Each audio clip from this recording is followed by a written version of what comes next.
Nous avons vu les différentes étapes de la mitose.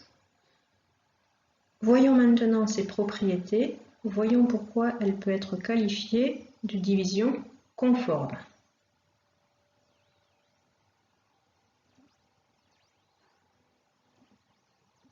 La mitose est une division conforme dans le sens où elle conserve l'information génétique de la cellule mère.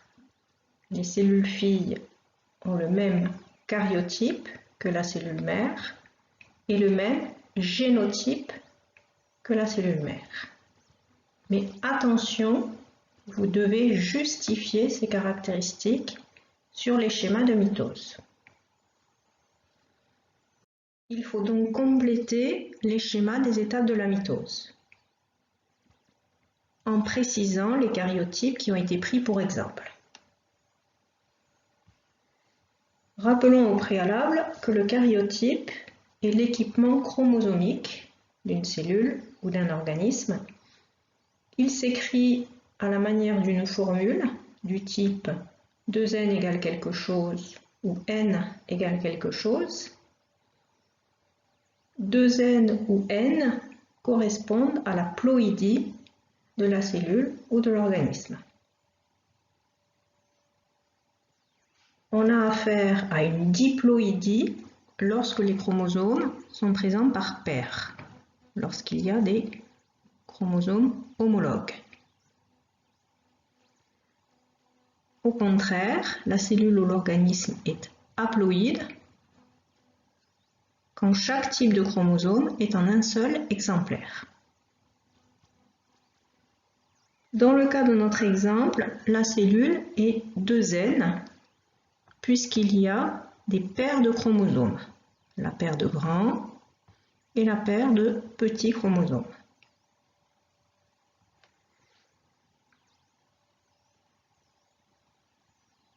Le nombre qui est indiqué à droite de la formule correspond au nombre de chromosomes. Dans notre exemple, il est de 4. Donc le karyotype de la cellule mère est 2n égale 4. Si la notion de karyotype n'est pas encore maîtrisée, réentraînez-vous avec les exemples présents sur le Moodle dans le chapitre concernant le cours Unité et diversité à l'échelle moléculaire et cellulaire. Voyons maintenant le karyotype des cellules filles. On peut le déterminer à partir des schémas du début de télophase, soit sur la cellule en haut, soit sur la cellule du bas. Dans chacune d'elles, il y a des chromosomes organisés par paires, des chromosomes homologues, la paire de grands chromosomes et la paire de petits chromosomes. Donc la cellule est 2n. Il y a en tout 1, 2, 3, 4 chromosomes, donc le karyotype est 2n égale 4. La mitose permet donc la conservation du karyotype.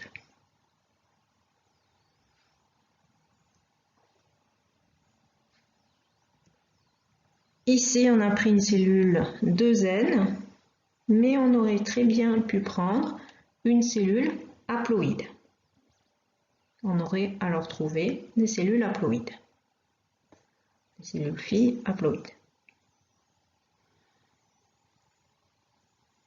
Démontrons maintenant qu'il y a conservation du génotype, c'est-à-dire de la composition allélique.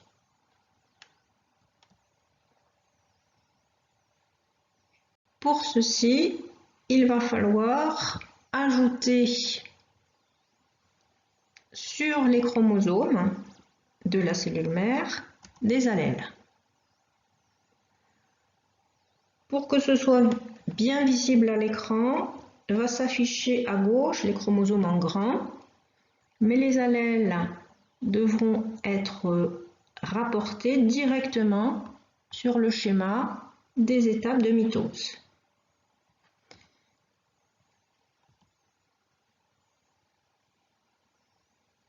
Ce qui est dans cet encart à gauche n'est pas à remettre sur le polycopier. Sur le polycopier, les chromosomes sont représentés en épais, mais ils sont à faire lors d'une épreuve écrite ou orale rapidement sous forme de X ou de croix. On doit choisir pour chaque chromosome un gène donné et sa forme allélique. Prenons par exemple le gène A sous la forme allélique grand A pour le grand chromosome blanc ou bleu. On le met à un endroit précis du chromosome, c'est-à-dire au niveau de son locus spécifique.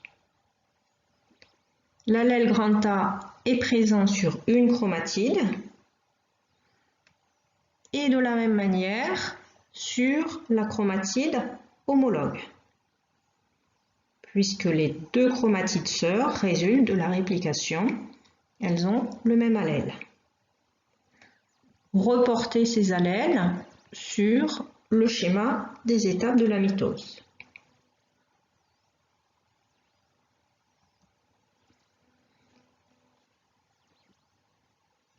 Le grand chromosome noir, rouge, a forcément le même gène, c'est-à-dire le gène A. Ce gène A peut être sous la même forme allélique, grand A, ou alors sous une autre forme, par exemple petit a. Ici, nous choisirons l'allèle petit a. Donc, on a fait le choix d'une cellule hétérozygote pour le gène A. Là encore, reporter sur le schéma des étapes de la mitose ce gène sous la forme allélique petit a. Pour les petits chromosomes, il y a un autre gène. On va choisir ici le gène B et nous choisirons l'allèle petit b pour le chromosome blanc ou bleu et cette fois-ci le même allèle pour son chromosome homologue.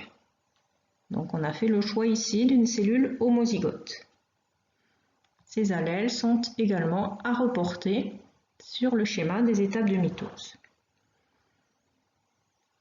Le génotype de la cellule mère est donc, d'après le premier grand chromosome, grand A sur quelque chose.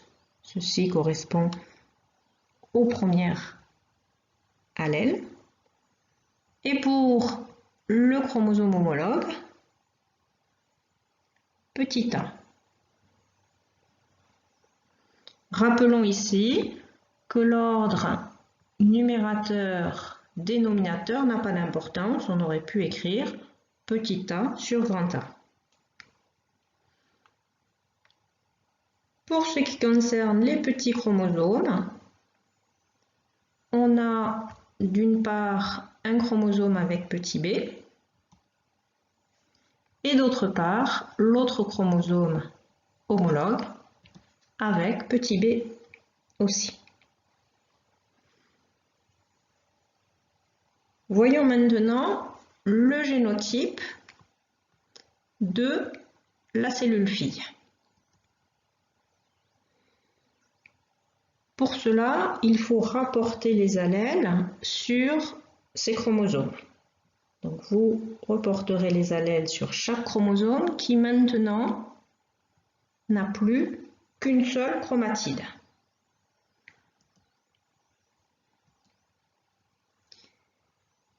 On a dans chaque cellule fille un grand chromosome avec l'allèle grand A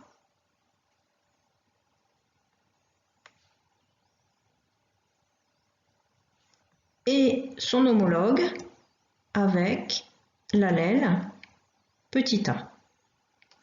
Donc on a grand A sur petit a. Pour ce qui concerne les petits chromosomes, ça nous donne petit b sur petit b.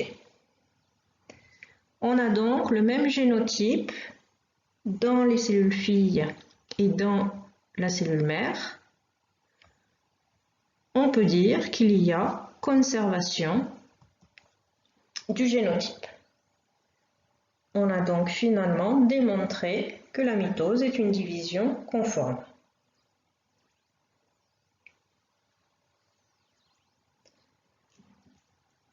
Quand vous parlez de la mitose, vous devez obligatoirement mettre sur ce schéma les allèles, les notions de karyotype et de génotype.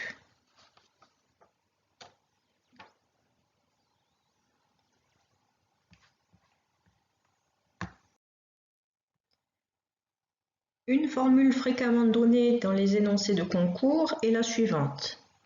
Jacquard écrit à propos de la mitose: le mécanisme de la reproduction conforme fournit du nombre, mais ne fournit pas de neuf. On pourrait rajouter le terme ici globalement conforme, puisque des erreurs peuvent intervenir pour modifier les allèles, donc le génotype des cellules. Ces erreurs peuvent être de type mutation ponctuelle ou encore mutation chromosomique. La mitose, globalement, permet de multiplier des cellules à l'identique, des cellules forcément eucaryotes, puisque la mitose est une division spécifique des cellules eucaryotes. Et l'ensemble des cellules produites ont globalement la même information génétique et forment un clone. Ceci est important dans le développement des organismes, notamment organismes pluricellulaires, aussi bien végétaux qu'animaux, tout autant pour le développement embryonnaire que post-embryonnaire. La mitose intervient également dans la reproduction, qu'elle soit sexuée pour avoir un grand nombre de cellules germinales ou qu'elle soit reproduction asexuée chez les angiospermes.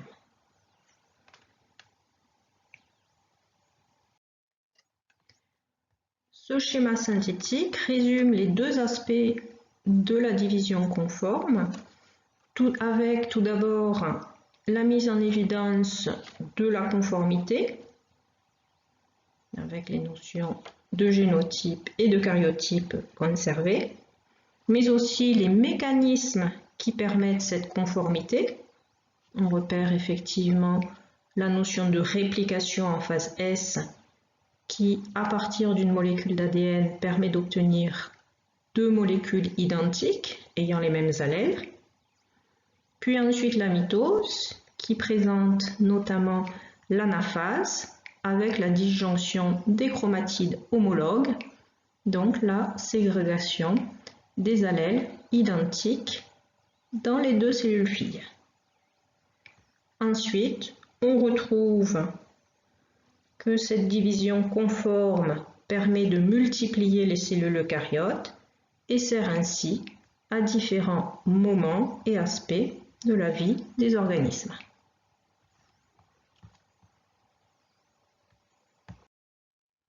Analysons la variation de quantité d'ADN au cours du cycle cellulaire mitotique. Est représentée ici la quantité d'ADN en fonction du temps. Ne confondez pas quantité d'ADN et ploïdie. La quantité d'ADN évolue au cours du cycle mitotique, alors qu'on l'a démontré précédemment, le karyotype, lui, ne change pas, la ploïdie est toujours la même. La cellule mère, si elle est au départ diploïde, 2N, les cellules filles restent 2N. Si la cellule mère est haploïde, les cellules filles restent haploïdes. On observe ici les quantités d'ADN en regardant leur évolution. On a choisi de donner des quantités relatives du type 2Q et Q, avec la quantité 2Q qui correspond à celle d'un début de mitose. La mitose contient ces phases classiques, prophase, métaphase, anaphase et télophase. En prophase, alors si on reprend notre exemple précédent, avec une cellule 2N égale 4, on a des chromosomes forcément à 2 chromatides. Et il est important de se souvenir qu'une chromatide correspond à une molécule d'ADN. Donc, dans notre exemple, il y a en tout 8 chromatides, c'est-à-dire 8 molécules d'ADN. Donc là, si on voulait mettre une valeur numérique, 2Q serait égal à 8. Ensuite, la mitose se poursuit.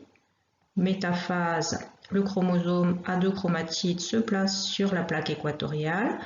En anaphase, il y a disjonction des chromatides sœurs. Le centromère se coupe et les chromatides sœurs migrent vers les pôles. Dans chaque cellule, il va y avoir un chromosome à une chromatide. Et à la fin, au niveau de la télophase, prenons l'exemple de notre cellule précédente, on a là 4 molécules d'ADN, donc ici Q serait égal à 4. Donc on passe de 2Q à Q du fait de la disjonction des chromatides sœurs, la séparation des molécules d'ADN.